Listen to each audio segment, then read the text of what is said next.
कावळा. कावळा हा पक्षी आपल्याला सगळ्यांना माहिती आहे.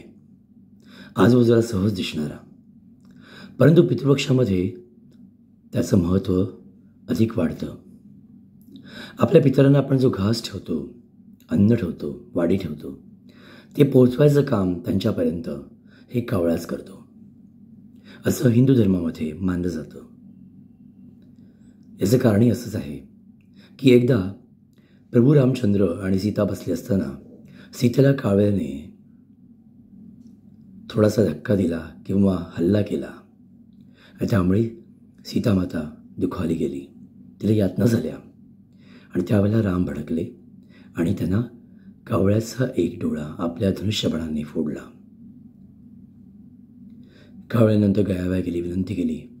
तेव्हा प्रभू रामचंद्र म्हणाले की ठीक आहे, परंतु पितृपक्षामध्ये तुला अन्न दिल्याशिवाय कोणीही पितरांना शांती लाभेल असं कार्य करू शकणार नाहीत. म्हणूनच कावळ्याचा मान हा पितृपक्षामध्ये फार मोठा असतो. पितृपक्षामधले जे 5 बळी आपण देतो किंवा 5 अन्न जे ते देतो त्यातलं महत्त्वाचं म्हणजे कावळा आणि नंतर अर्थातच गाय, मुंगी, देव आणि श्वान म्हणजे कुत्रा. परंतु कावळ्याचं महत्त्व मात्र अपारंपरिक आहे. अर्थातच कावळ्याला आपण यमाच्याकडनं आलेला एक संदेश घेऊन येणारा आणि यमापर्यंत संदेश नेणारा असा हा पक्षी मानला जातो.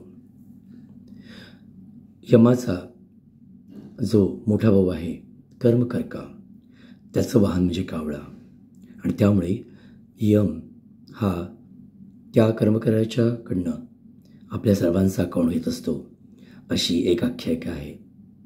आणि त्यानुसार आपल्याला मनुष्य प्राण्याला वेगळ्या योगिनीमध्ये पुढचा जन्म मिळतो असं मानलं जातं. आपण जेव्हा वाडी ठेवतो, गागवास ठेवतो कावळ्याला, तेव्हा काय असतं, श्राद्ध पक्षामध्ये आपण जे काही करतो ते श्रद्धेने करायचं असतं. श्रद्धा असेल तर श्राद्ध पक्ष आणि म्हणूनच ते अन्न कावळ्यापर्यंत पोहोचतं. आपले पितृ अन्न खात नाहीत, ते कावळा खातोय. पितृ फक्त आपल्या अन्नाच्या वासाने, सुवासाने खुश असतात. कावळा हा अन्न खाणारा पक्षी आहे. बाकीचे पक्षी अन्न खात नाहीत, त्यामुळे त्याला महत्त्व आहे. आणि अर्थातच तुम्हाला माहिती आहे, कावळा एक मोठा असा संयमी असा पक्षी आहे की जो स्वतः खाल्ल्यानंतर पुनश्चातीकडे उगीचच फिरत नाही, तृप्त असतो तो. कावळा जसे अन्न खातो तशी तो घाणे खातो, रस्त्यावरची, उघड्यावरची. त्यामुळे काय होतं, सृष्टीचा एक समतोल साधला जातो. त्यामुळे कावळ्याचं एक कॉन्ट्रीब्युशन आपल्याला फार महत्त्वाचं आहे. कावळ्याच्या विष्ठेमधून वड, पिंपळ यासारख्या मोठ्या मोठ्या झाडांच्या बिया पडतात आणि त्यामुळे वृक्षारोपण होतं.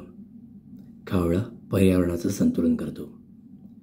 कावळ्याकरता आपण जे बोलावं ते कमीच आहे.